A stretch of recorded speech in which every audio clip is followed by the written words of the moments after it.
ప్రియమైన దేవుని సంగమా, దేవుని వారలారా, కీర్తనలు 6వ అధ్యాయము 5వ వచనము ఒక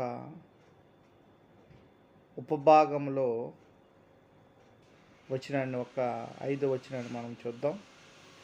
ఈ 5వ వచనము ఇక్కడున్న చూడండి, మరణమైన వారికి నిన్ను గురించి జ్ఞాపకము లేదు, పాతాళములో ఎవరు నీకు కృతజ్ఞతలు చెల్లించుదురు. దావీదు అంటున్నాడు. అంటే మరణమైన వారికి నిన్ను గురించి జ్ఞాపకము లేదు, పాతాళములో ఎవరు నీకు కృతజ్ఞతలు చెల్లించుదురు. Question mark. నిజమే కదండి. ధనవంతుడు ఎలా వెళ్ళిపోయిన తర్వాత ఎలాగా కేకలేస్తున్నాడు.